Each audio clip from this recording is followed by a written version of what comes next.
বড়দিনের শুভেচ্ছার সাথে সাথে এসে উপস্থিত হয়েছি ব্যান্ডেলের ব্যান্ডেল চার্চ। এই মুহূর্তে আমি ক্যামেরাম্যানকে বলবো, এই সেই গোশালা, যেই গোশালার জন্য মানুষ কিন্তু দীর্ঘক্ষণ অপেক্ষা করে থাকে। কালকে মধ্যরাত্রে যে স্পেশাল যে প্রেয়ার, যে প্রার্থনা, সেটা হওয়ার পর থেকেই কিন্তু এই গোশালা কিন্তু ওপেন করে দেওয়া হয়েছে সাধারণ মানুষের জন্য। দেখতেই পাচ্ছ অগণিত মানুষের ভিড় এখানে চোখে পড়ছে। যত বেলা গড়াচ্ছে তত কিন্তু ভিড় বাড়ছে। সর্বোপরি যে কথা না বললেই নয়, সেটি হলো যে এই যে ব্যাসিলিক, ব্যান্ডেল ব্যাসিলিক চার্চ, এটি কিন্তু ওয়েস্ট বেঙ্গলের মধ্যে একমাত্র এটিই একটি। সেই কারণেই কিন্তু এখানে ভিড়টা বেশি হয়।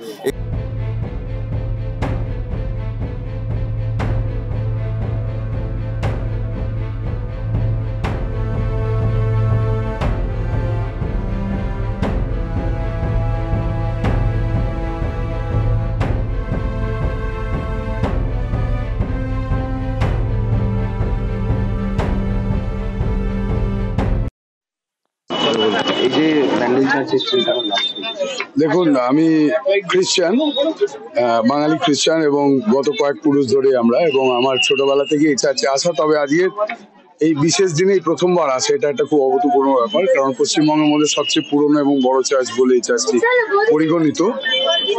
আর সত্যি আজকে ভালো লাগছে, কারণ এই বিশেষ দিনে কখনো আসা হয়নি। বছরে 3-4 বার আসা হয়, আর পরিবার নিয়ে আমি এসেছি, সেটা একটা বিশেষ প্রাপ্তি। সুতরাং হ্যাঁ, সেটা আমি দেখছি, কারণ আগেই আমি বললাম যে আমি ফাদারের সঙ্গে কথা বলবো, কারণ দেখছেন ক্যান্ডেল আছে, আমাদের কিছু স্পেশাল কালারের ক্যান্ডেল থাকে, তো অ্যাডভেন্ট সেগুলোকে জ্বালানোর ব্যাপার আছে। আশা করি পারমিশন পাবো, কারণ আমি একটা ICSC স্কুলের প্রিন্সিপাল, মিশনারি। আমার নাম পৃথ্বীরাজ চক্রবর্তী, আমি বেহালা থেকে এসেছি। পৃথ্বীরাজ চক্রবর্তী, আমি saint Steven Dankuni principal. Bandel চার্চটা প্রতি বছরই আসা হয়, আমরা এখানকারই। ভালো তো লাগে অবশ্যই, বারবার সে তো আক্ষেপ রয়েছে। 25 ডিসেম্বর থেকে বন্ধ থাকে, আক্ষেপ তো থাকে। যদি ভবিষ্যতে খোলার ব্যবস্থা, কিন্তু এত লোক থাকলে সামলানো মুশকিল ভেতরে।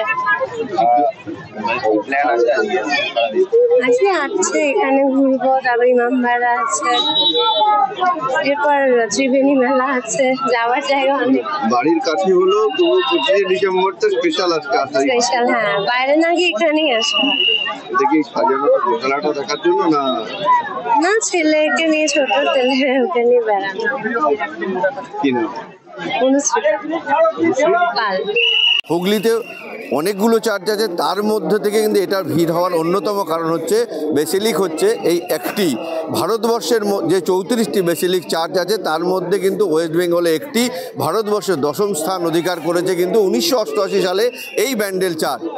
ব্যান্ডেল চার্চ থেকে ক্যামেরায় দীপ্র সাহার সাথে অমল চক্রবর্তী, ট্রাইব টিভি বাংলা।